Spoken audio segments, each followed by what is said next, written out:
stop using industry jargon. No.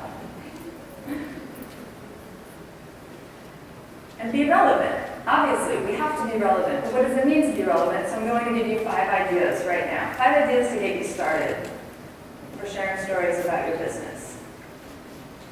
So what are your prospects' challenges? What's keeping them up at night? Or what's giving them great joy?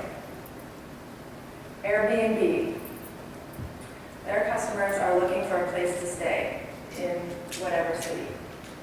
Well, maybe they've never been to Paris. They don't know what neighborhood they want to be in. Well, let us help you with that. What kind of a neighborhood are you looking for? Artsy, touristy, quiet? And we create a lot of content around those different neighborhoods to help you make that decision. A former client of mine sells online curricula for teachers.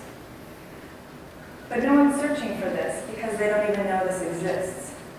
So what do teachers look for? What are their problems? Well, they're looking for ways to integrate technology into the classroom. Maybe they're looking for some lesson plans. Let's help them with that. And this is how we can pull them in and start to create that relationship. The second idea for being relevant. Are there any objections or concerns about your product or service that are out there in the marketplace?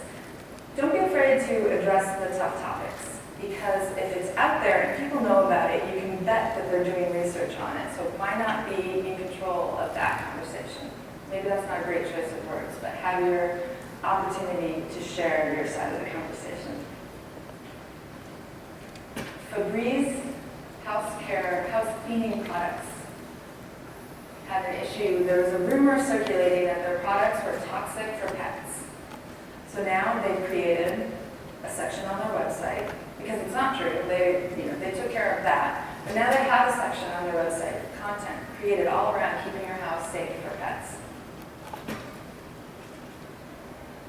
Rickshaw commuter bags are expensive. And they're not sorry about it. So they'll tell you why we're expensive. On their website, they give you a tour of their factory. They show you how they're made, show you exactly why it's expensive. Don't be afraid to address those topics head on.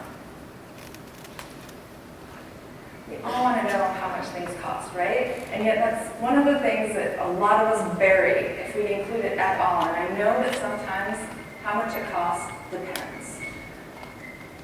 But you know your customers are looking for that, and your prospects, so why not help them as much as you can? A classic example of this is Riverpool Spa. This is their name, you've probably seen it before, but Marcus Sheridan, the sales line, is also a great resource for content marketing. How much does a fibrovascular cost?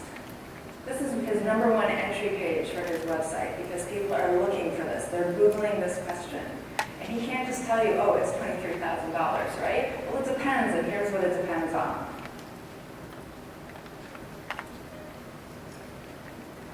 The fourth idea is getting your customer stories out. Just like that guy with his dog. It doesn't mean, I think Acme Company is excellent. It means really getting those stories out, how you solve problems, and doing it in a creative way. Basecamp does a great job. They have their users throughout their website with little bubbles explaining how Basecamp helped them be better. Share those success stories and get those out. That's the one that got me into that hospital. And the fifth idea is to conduct an industry survey. If you have the resources, it doesn't have to be a major undertaking, but it's a great way to establish yourself as a thought leader, establish your business.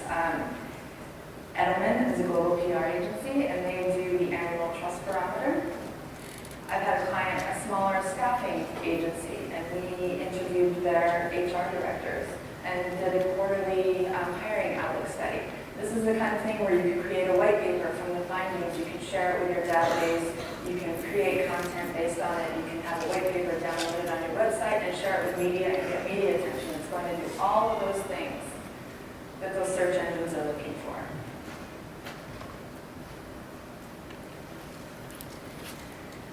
So that should give you a really good start at how to actually start with step one and telling a great story. Now we want to optimize that content to get found. This is where we're going to get a little bit tactical, a lot tactical, and a lot technical. There's that age-old discussion, do you write for the search engines or do you write for your customer base? And the answer is both. First and foremost, you write for your audience. You just need to do some minor tweaks so that the search engines can properly index and crawl it. And that's what I'm going to share with you right now, some basic SEO tools and tactics. And it all starts with your keywords. The keywords are the building blocks to everything that you're doing online. Because that's what we're typing in. What we're typing into the query are the keywords. So you're going to take the list of ideas that hopefully you've developed in step one. You take your piece of content and you think about what is the user intent? What is my prospect going to type into that search box? And then you're going to use the Google keyword tool. Well, maybe you won't, but I suggest that you do. And so the Google keyword tool, you can just Google that to find it if you haven't used it before.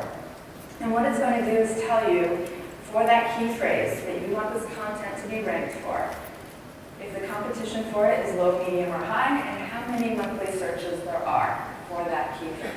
It will also give you a whole list of related ideas. So if yours kind of tanks, you can find one. If you want to look for something that has low competition, if it has medium to high competition, you're going to spend a lot of time, money, and resources, and probably not do a really good job of ranking. Some of your stuff can be over there, but really focus on getting the low competition with a significant number of searches. So you've identified the key phrase for this piece of content. It could be a video, a web page, a blog post, a podcast, whatever it is.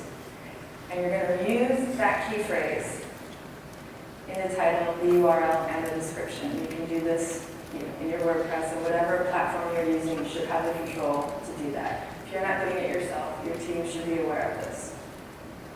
And then you want to have that in the alt tag of your images as well. This is a screen grab from WordPress if you're using that. It's important to make sure that your images are optimized as well, because if you've ever done a Google image search, this is where that comes in handy. And lastly, you want it to be in a heading. Hopefully you're breaking up, if it's a written content, hopefully you're breaking it up with headings and bullet points and making it very easy to read online. The heading is your H1, H2, or H3 tag in the drop-down menu. And again, for planning for retirement, this is where you would have it in your heading. One last thing, and this is the on-page SEO. So this is where we're looking at our own website, and you want to make sure that you don't have any errors and warnings. I was very surprised when I did this for my own website. Moz.com is a fantastic resource for this tactical SEO stuff. They have tons of content on there. And this is a tool that I actually pay for, but they do have a 30-day free trial. So you can just do this for 30 days. And if you decide not to buy it, that's fine. And I have nothing to do. I have no affiliation with them or anything. Plug in your URL and it will tell you. It will show you what kind of warnings. It will teach you things about duplicate content, things that I really didn't know about. And then you can go and click on these warnings and these errors, and you can learn how to fix them yourself. Or if you have an SEO team, they can help you with that. Excuse me. So I don't know, hopefully you've thought that your blogger and media outreach, it's very good for your exposure, it's very good for your sales, but it also helps you with your Google juice because it gives you those things, those links back to your site. And a link back to your content is a vote for your content. But in this world, it's not a democracy and all votes are not equal. So you can look at the websites that you're targeting if you're using a vocus platform.